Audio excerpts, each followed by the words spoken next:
नमस्कार मित्रांनो, मी स्वाती तोरसेकर एशा पृथ्वीमध्ये तुमचं स्वागत करते.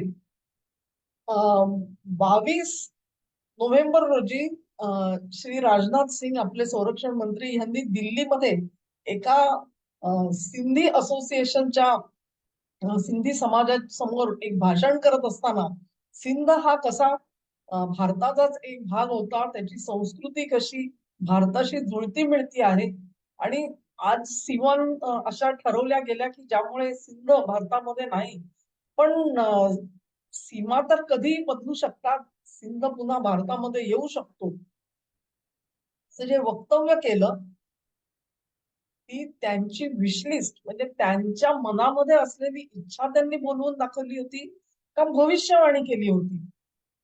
हा प्रश्न प्रत्येक भारतीयाला पडला असेल. एक प्रकारे राजनाथ सिंग यांनी दमादम मस्त कलंदर असा सणसणीत सूर लावला की त्याचे प्रतिसाद सिंध मध्ये यायला वेळ लागलेला नाहीये. आणि एरवी राजनाथ सिंग जे बोलतील त्याचे प्रतिसाद सिंध मध्ये कदाचित इतक्या लवकर आले सुद्धा नसते. मी गेल्या वेळी म्हटलं त्याप्रमाणे सिंध प्रांताची एक वेगळी प्रकृती आहे. जेव्हा भारताचं विभाजन करून पाकिस्तानला वेगळा काढला गेला, त्यावेळी पाकिस्तान मधली जास्तीत जास्त कारखानदारी ही सिंध प्रांतामध्ये होती. एंटरप्रिनरशिप ज्याला म्हणतात ती सगळी सिंध प्रांतामध्ये होती. पाकिस्तान मधले ज्याला आपण सुशिक्षित लोक म्हणतो ते सिंध प्रांतामध्ये होते. खुद्द जिना हे सुद्धा सिंध प्रांताशी जास्त संबंध जोडून होते. आणि ही सगळी जी पार्श्वभूमी सिंधची आहे त्याच्यामध्ये त्यांचं एक विशिष्ट योगदान या सगळ्या पाकिस्तान बनवण्यामध्ये होतं. पण त्यानंतर जेव्हा वेगळं झाल्यानंतर राजकारण ज्या पद्धतीने फिरायला लागलं पाकिस्तानमध्ये, तेव्हा सिंधला लक्षात आलं की आपण कुठेतरी फसवलं गेले आहोत. म्हणजेच वन युनिट योजना जी तयार केली गेली त्याच्यामध्ये एकतर बंगालमध्ये 54% जनता तेव्हा सुद्धा होती, म्हणजे लोकसंख्येने ते जास्त होते. तेव्हा हे बंगाली मुसलमान आपल्यावरती राज्य करणार का या कल्पनेने आधी पश्चिम पाकिस्तानातले लोक अस्वस्थ आणि बेचैन होते. आणि मग वन युनिट योजना काढली गेली, म्हणजे संपूर्ण पश्चिम पाकिस्तान हा एक युनिट समजावा आणि संपूर्ण ईस्ट पाकिस्तान हा दुसरा युनिट समजावा. आणि ह्याच्यामधून हे वन युनिट योजना जी होती त्याच्यामध्ये त्यांना अनेक गोष्टी साध्य करायच्या होत्या. त्याच्यामध्ये हे जे प्रांतिक जे सगळे भेदभाव होते ते प्रांतिक भेदभाव मिटवून टाकण्यासाठी म्हणून वन युनिट योजना ही वापरली जाईल अशी भीती पुन्हा एकदा सिंधला वाटायला लागली. इतकंच नाही तर संख्येने जास्त असलेले पंजाबी पाकिस्तानी आपल्यावरती मिरे वाटायला लागतील ही त्यांची दुसरी साधार भीती होती. आणि म्हणून सिंध बिलकुल तयार नव्हता.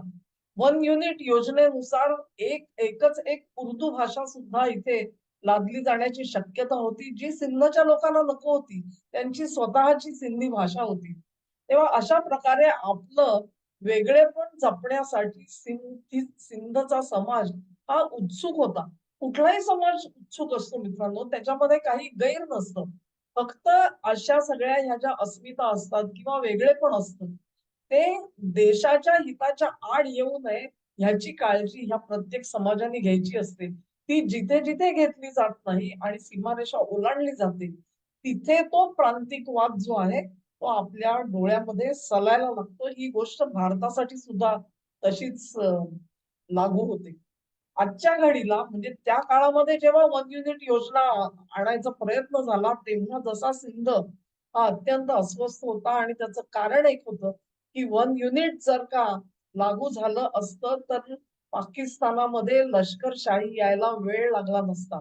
आणि ही बाब त्या काळामध्ये सुद्धा म्हणजे 1954 नंतर बोलून दाखवली जात होती की तुम्ही ह्या देशामध्ये लष्करशाही आणाल असं काही केलं तर ही गोष्ट जी आहे ती सिंधच्या स्मृतीमधून आज सुद्धा बाजूला झालेली नाही. आणि मग अशा पार्श्वभूमीवरती मग त्यानंतर हेच या सगळ्या गोष्टी उर्दू लादणं आणि वन युनिट योजना याच्या सगळ्यामधूनच बंगाली लोक दुखावले गेले आणि अखेर पूर्व पाकिस्तान हा विभक्त झाला, बांगलादेशाची निर्मिती झाली. परंतु इतिहासामधून पाकिस्तान काही शिकत नाही असं दिसतंय. कारण हा सगळा जो काळ गेला त्याच्यानंतरच अय्यूब खाननी सत्ता आपल्या हातामध्ये त्या काळामध्ये घेतलेली होती 58 नंतर. आता पुन्हा एकदा जी 27वी घटना दुरुस्ती केली गेलेली आहे तिला पाठिंबा द्यावा म्हणून राजकीय पक्ष सुद्धा थोडेसे काही जे थोडे बाजूला राहण्याची शक्यता होती त्यांना सुद्धा त्या मेनस्ट्रीम मध्ये घेण्यात आले. 27व्या घटना दुरुस्तीने काय केलेलं आहे लक्षात घ्या. पाकिस्तानामधलं आजचं जे सुप्रीम कोर्ट आहे त्याला एक अपेलेट कोर्ट बनवून टाकलेलं आहे. घटनेच्या संदर्भातला कुठचाही प्रश्न असेल तर त्याच्यावरती उहापोह करण्याचा, विचारविनिमय करण्याचा आणि निर्णय देण्याचा अधिकार आजच्या सुप्रीम कोर्टाला असणार नाहीये. त्याच्यासाठी एक वेगळं घटनेचा अर्थ सांगण्यासाठी म्हणून वेगळं कोर्ट स्थापन केलं जाईल अशी ही घटना दुरुस्ती आहे. आणि मग दुसऱ्या बाजूनी सैन्याची जी पुनर्रचना सगळी केली गेलेली आहे तिच्यामध्ये सैन्यामध्ये जो कोणी chief of defence staff CDS असेल त्याच्या हातामध्ये अल्टिमेट अधिकार आलेले आहेत. अगदी अण्वस्त्र वापरायची कशी ह्याच्यामध्ये सुद्धा राजकीय हस्तक्षेप असणार नाही ह्याची काळजी घेतलेली गेली आहे. म्हणजेच घटनेच्या मार्गाने जाऊन आज पाकिस्तानामध्ये पुन्हा एकदा लष्करशाही डोकावू पाहते आहे. जेव्हा जेव्हा लष्करशाही डोकावू पाहते तेव्हा तेव्हा लष्करशहांना हे त्यांच्या हिताचं वाटतं की प्रांतिक वाद जे असतात ते संपवले पाहिजेत, ते चिरडले गेले पाहिजेत. तेव्हा आज जर का पुन्हा एकदा पाकिस्तानामध्ये लष्कर सबळ होणार असेल तर सिंधला सर्वात मोठा धोका आहे. मी सिंध म्हणते तसाच तो बलुचांना आहे आणि तसाच तो पश्तूनांना आहे. पण सिंधमध्ये ही जी एक ट्रॅडिशन आहे ती अत्यंत प्रॉमिनंट होती आजपर्यंत आणि ती 1954 सालापासून असलेली तुम्हाला दिसेल, ज्या भावना अजूनही संपलेल्या नाही. सिंध मधली जी प्रबळ राजकीय पार्टी आहे ती आहे पाकिस्तान पीपल पार्टी. म्हणजे बेनझीर भुट्टो त्यांचे जे तीर्थरूप जुल्फिकार अली भुट्टो यांच्यापासून पीपल्स पार्टीची चलती तिथे आहे आणि ती थोडीफार का होईना पण प्रांतिक वादावरती अवलंबून आहे. प्रांतिकवाद अशासाठी की सिंधची अस्मिता ह्या मुद्द्यावरती पीपीपीचं सिंधमध्ये एक मोठं प्राबल्य तयार झालेलं आहे आणि ही जी घटना दुरुस्ती झाली तिच्यामुळे त्या प्राबल्याला थेट हात घातला जाईल अशी भीती व्यक्त केली जाते. त्यांच्याकडे जी 2018 किंवा 19 मध्ये घटना दुरुस्ती केली गेली त्यानुसार केंद्राकडे जो काही कर जमा होतो त्यातला 57% कर सुमारे हा प्रांतांना दिला जातो आणि मग नंतर प्रांत त्याचा विनियोग जसा करायचा तसा करत असतात. पण आता 27व्या घटनेनंतर हा जो बॅलन्स आहे तो बॅलन्स कायम राहील का ही भीती प्रांतांना वाटते आहे. म्हणजेच इथून पुढे केंद्राकडून आपल्याला मिळणाऱ्या पैशावरती घाला पडेल ही त्यांची भीती आता ती कितपत खरी ठरणार हे पुढचा काळ ठरवणार आहे. त्यामुळे पाकिस्तान पीपल्स पार्टीची एकंदर पाळमुळं जिथे रुजलेली आहेत त्या सिंधमध्येच त्यांच्या समोर एक मोठं आव्हान उभं राहिलेलं आहे. दुसऱ्या बाजूला पीएमएल म्हणजे पाकिस्तान मुस्लिम लीग हा नवाज शरीफ यांचा जो पक्ष आहे त्यांची सुद्धा रूट्स पंजाबमध्ये आहेत. तिथे पंजाबमध्ये प्रांतिक सरकार मरियम नवाज त्याच्या गव्हर्नर आहेत. त्यांना सुद्धा हा प्रश्न सतावतो आहे, भेडसावतो आहे. पण असीम मुनीर यांच्या दांडगाई समोर काहीही चालत नसल्यामुळे शहबाज शरीफ यांनी ही घटना दुरुस्ती पास करण्याचा निर्णय घेतला आणि पीपीपीनी आपल्या सोबत यावं म्हणून त्यांना भेटण्यासाठी ते तिथे गेलेले होते. अर्थातच पीपीसीने त्यांना साथ दिली म्हणूनच आज घटना दुरुस्ती पास झालेली आहे. पण या घटनेमुळे सिंध मधलं जे जनमत आहे ते पीपीपीच्या विरोधात गेलेलं दिसतं.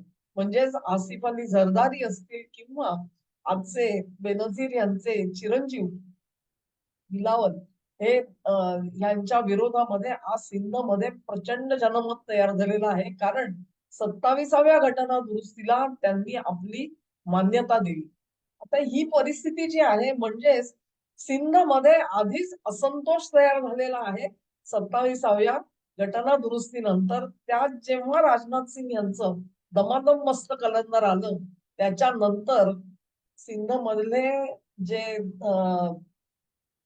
वकिलांच्या संघटना आहेत त्या वकिलांच्या संघटनांनी त्याचा निषेध जवळजवळ 33 पैकी अर्ध्याहून अधिक मेंबर्सनी ह्या निषेधावरती सह्या केलेल्या आपल्याला दिसतात. त्यांच्या तिथे सभा झालेल्या दिसतात, निदर्शनं झालेली दिसतात. तेव्हा सिंध शांत राहील अशी लक्षणं नाहीत.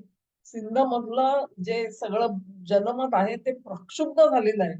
तेव्हा राजनाथ सिंग यांनी जी घोषणा दिली दमादम मस्त कलंदर ती हवेमधली नव्हती.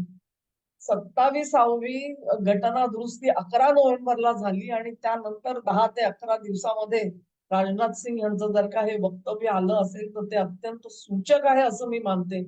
आणि इथून पुढे लष्करशाहीला सुद्धा वरवंटा फिरवण्यासाठी, अन्यायाचा वरवंटा फिरवण्यासाठी कितपत स्कोप मिळेल हा प्रश्न इथे तयार होतो. कारण जेव्हा जनमत लष्करशाहीच्या विरोधात जातं तेव्हा त्यांना टिकून राहणं कठीण जातं. आता इथेच बघा ना की इम्रान खानच्या निमित्ताने आज संपूर्ण पाकिस्तान पेटून उठेल अशी परिस्थिती निर्माण झाली. इथे सिंधमध्ये मी म्हणते तशी निदर्शनं सुरू झाली ती त्या मुद्द्यावरती. इतर पाकिस्तानामध्ये आणि पश्चिमिस्तानामध्ये इम्रान खानच्या बाजूने जनता उभी राहिली. ह्या जनमताच्या दडपणाखालीच अडियाला जेलचे जे जेलर आहेत त्यांनी समोर येऊन इम्रान खान जिवंत असल्याची ग्वाही दिली. इम्रान खान आजपर्यंत म्हणजे मला वाटते 25 नोव्हेंबर पासून सगळा तमाशा चालू आहे. 22 दिवस त्यांच्या बहिणीला भेटू दिलं नाही. तिला जिंजा धरून खेचत रस्त्यावरून समोर नेलं गेलं. पख्तुनिस्तानच्या चीफ मिनिस्टरला त्यांना भेटू दिलं नाही आणि हे सगळं करत असताना सरकारतर्फे एकही निवेदन आलं नाही. जेलरकडून एकही निवेदन आलं नाही की त्यांची तब्येत कशी आहे. संपूर्ण देशाला एकच चिंता होती की इम्रान खान जिवंत आहेत की नाही. मग त्यांच्या जीवित असण्याबद्दल एक साधं निवेदन देण्यासाठी जेलरला इतका वेळ का लागला हा प्रश्न आहे. त्याचाच अर्थ असा की जोपर्यंत दडपण नव्हतं तोपर्यंत मुनीर या सगळ्याला बधायला तयार नव्हते. पण जेव्हा जनमताचं दडपण यायला सुरुवात झाली तेव्हा त्यांना नमतं घ्यावं लागलं, 4 पावलं मागे यावं लागलं. आणि इम्रान खान हे सुखरूप आहेत. त्यांना त्यांची औषध वगैरे व्यवस्थित दिली जात आहेत, त्यांना अन्न दिलं जात आहे असा खुलासा आज आलेला आहे. पण अजून सुद्धा त्यांच्या बहिणीला त्यांना कधी भेटायला दिलं जाईल हे अजून क्लिअर भेटायची परवानगी दिली जाईल असं म्हटलेलं आहे. खरं म्हणजे ही भेटायची परवानगी जी आहे ती जेलरच्या हातामध्ये नाहीये, कोर्टाने ऑर्डर दिलेली आहे. पण जिथे कोर्टाचा हुकूमच चालत नाही, अंमल चालत नाही तशा पाकिस्तानामध्ये कोर्टाची ऑर्डर असून तरी काय उपयोग आहे. असो, पण जेलरने आता सांगितलंय तेव्हा त्यांची भगिनी जी आहे ती त्यांना जाऊन भेटेल अशी शक्यता निर्माण झालेली आहे. पण राजनाथ सिंग यांनी जो मुहूर्त साधला त्या मुहूर्त साधण्याची ही सगळी बॅकग्राऊंड आहे. मी म्हटलं त्याप्रमाणे सिंध अस्वस्थ आहे, तसेच झरदारी कुटुंबही अस्वस्थ असणार, भुट्टो कुटुंब ह्याची मला खात्री आहे. एकंदरीतच 27व्या घटना दुरुस्तीला घाबरून शहबाज शरीफ हे देश सोडून त्यांनी पलायन केलेलं दिसतं. आता आपण पलायन म्हणायचं पण असं सांगितलं जातं की नाही ते तर लंडनला गेलेले आहेत. It was un unscheduled meeting visit. म्हणजे ही भेट ही पूर्वनियोजित नव्हती. ते अचानकच लंडन इथे गेलेले आहेत. लंडनमध्ये शहबाज शरीफ उतरले. त्यांच्या स्वागतासाठी ब्रिटिश सरकारकडून कोणीही आलेलं नव्हतं. केवळ पाकिस्तानचे जे काही राजदूत मंडळी होती त्या ऑफिस मधली ते तिथे हजर होते. आणि त्यानंतर शहबाज शरीफ हे लंडन मध्ये त्यांच्या मालकीचा काय फ्लॅट आहे तिथे राहायला गेलेले आहेत. कदाचित ते तिथे असलेल्या नवाज शरीफला भेटू शकतात. तेव्हा शहबाज शरीफना अचानक देश सोडून का पळून जावं लागलं आणि त्यांची कन्या मरियम नवाज ह्या तर पाकिस्तानच्या पंजाब प्रांताच्या गव्हर्नर आहेत. पण त्यांच्यावर आज परिस्थिती अशी आलेली आहे की त्या स्वतःचं घर सोडून बाहेर जायला टाळता आहेत आणि सरकारने दिलेले जे सुरक्षा रक्षक आहेत त्यांच्यावरती विश्वास नाही. तेव्हा ब्रिटन मधून खास सुरक्षा व्यवस्था केली गेलेली आहे मरियम नवाजसाठी. त्यांचा स्वतःच्या देशाच्या सुरक्षा यंत्रणेवरती विश्वास नाही, त्याचं हे दुसरं द्योतक आहे. तेव्हा पाकिस्तानची परिस्थिती ही अत्यंत विस्फोटक बनलेली आहे. लक्षात येईल, राजनाथ सिंग यांनी उगाच शिंग फुंकलेलं नाहीये आणि त्याचा अर्थ जो आहे तो आपल्याला त्या सिंध मधल्या वकिलांच्या बहिष्कारापासून दिसतो. एक लक्षात घ्या की मुशर्रफ यांच्या विरोधामध्ये सुद्धा पहिल्यांदा वकील रस्त्यावरती उतरले. 27व्या घटना दुरुस्तीनंतर सुप्रीम कोर्टाच्या 2 वरिष्ठ न्यायाधीशांनी राजीनामा फेकलेला आहे. त्या सगळ्या गोष्टी ह्या मुनीर कितपत पचवू शकतील हा प्रश्न आहे. अन्यायाचा वरवंटा तर कसाही फिरतो, लष्करशाहीचा वरवंटा कसाही फिरतो. पाकिस्तानमध्ये परिस्थिती सरळ नाही आणि तिथे ही अधिकाधिक चिघळत जाणार आहे, ही गोष्ट खरी आहे. काही जण म्हणतात गृहयुद्धाची ही सुरुवात आहे. बघूया कसं होतं ते आणि त्याचा मागोवा आपण जरूर घेऊ. हा व्हिडिओ तुम्हाला आवडला असेल अशी आशा करते. तुम्हाला आवडला असेल तर लिंक शेअर करा, व्हिडिओला लाईक करा, चॅनलला सबस्क्राईब करा आणि तुमचं सहकार्य माझ्यासोबत असंच राहू द्या. हो.